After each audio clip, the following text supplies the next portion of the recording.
Bonjour, on se retrouve aujourd'hui sur la cartographie numéro 1 que nous avons réalisée donc sur Excel.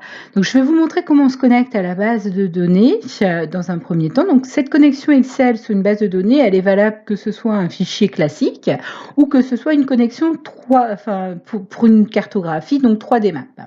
Donc, pour se connecter à une base de données, vous cliquez sur Données, Obtenir des données.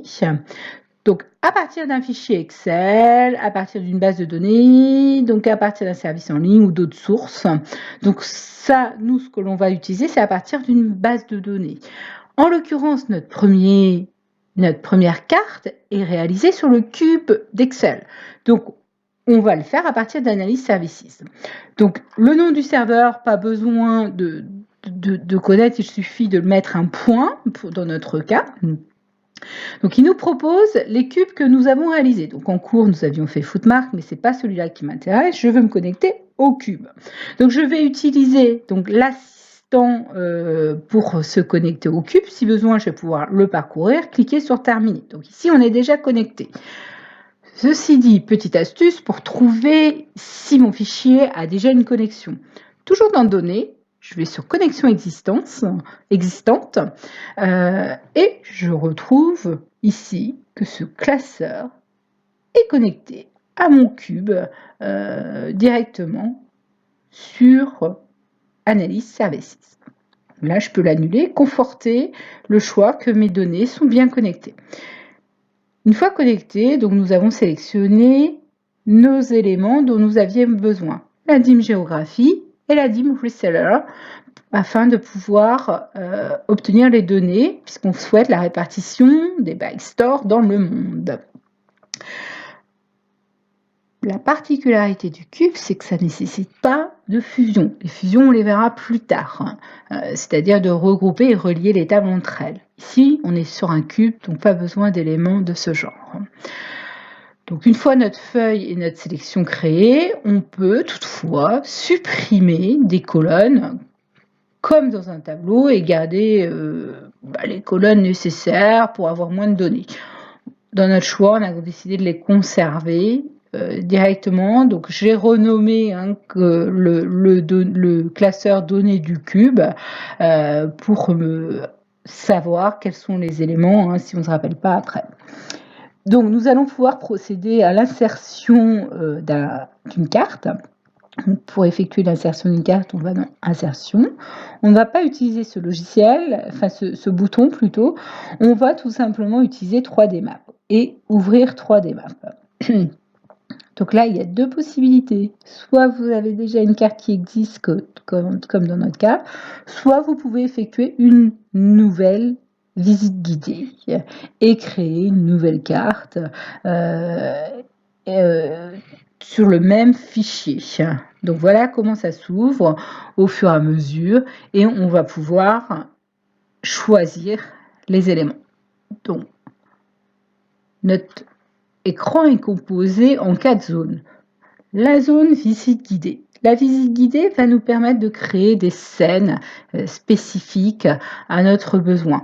Donc sur un même tableau Excel, je vais pouvoir donc utiliser une fois une donnée ou une fois une autre. Tout est possible.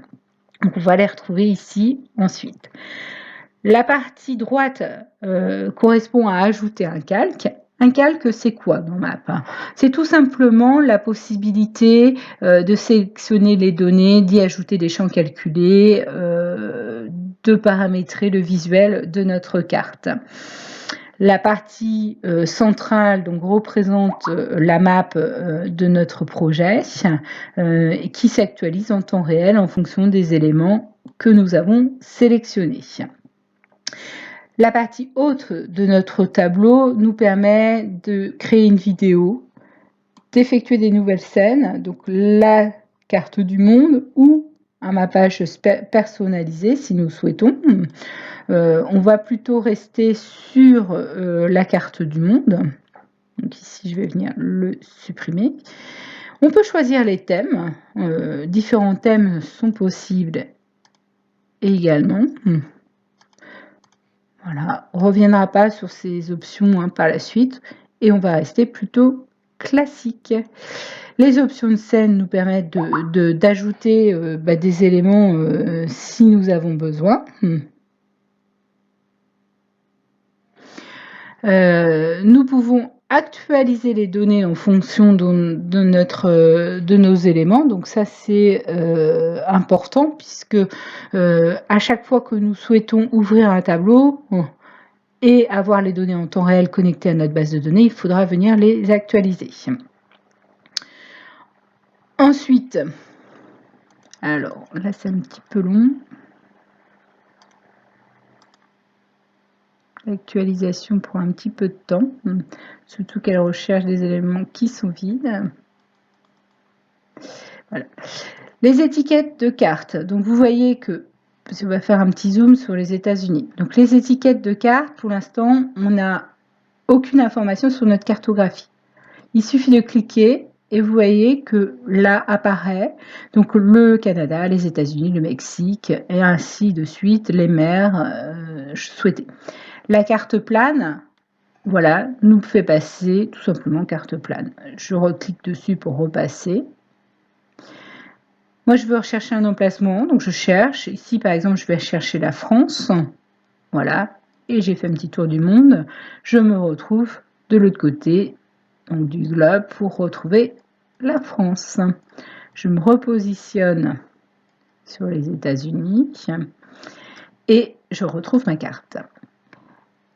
La première chose que je vous ai présentée, c'est les visites guidées et les volets calques.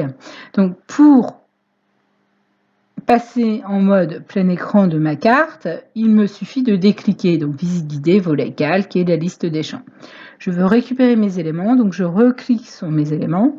Si ici je ne me rappelle plus les champs que j'ai dans mon classeur Excel, je peux tout simplement cliquer sur liste des champs et je retrouverai les éléments que je n'aurais plus qu'à faire copier, glisser pour pouvoir les retrouver.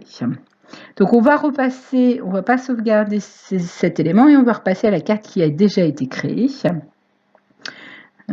Donc tout simplement, je ferme mes éléments, voilà, et je réouvre ma première visite guidée, celle-ci je la supprime, oui, et je retrouve ma première visite guidée que j'ai créée donc d'avant. Donc ici, tout s'ouvre de nouveau. La visite guidée numéro 1, je pourrais retrouver ma visite guidée numéro 2 si je l'avais complétée. J'ai fait 2 calques dans notre cas. La première chose, donc je vais fermer ma liste des champs pour pouvoir vous montrer. J'ai sélectionné donc la visualisation sur région avec ce type d'éléments puisque je trouve que c'est plus parlant que par rapport à d'autres caractères. On a déjà utilisé des graphiques, donc on aurait pu faire des histogrammes, mais voilà, je trouvais que c'était plus parlant sur ce format-là. Donc l'emplacement, ce que je voulais, c'était une granité au niveau de la province. Donc j'ai choisi province et en valeur, ce que je souhaitais, c'est de savoir les provinces names, quelles sont. Donc j'ai souhaité donc le nombre de provinces names d'éléments qu'on retrouve. Donc si je me positionne sur ces éléments, je retrouve le nombre de fois où je retrouve cette valeur dans mon tableau. Sur le deuxième calque, j'ai retrouvé les bike stores. Donc, l'idée, c'était de filtrer, de créer un histogramme par ville où je pouvais retrouver uniquement mon bike store. Donc, on va aller faire un petit tour en France, ou plutôt il y a moins d'éléments et ce sera plus lisible.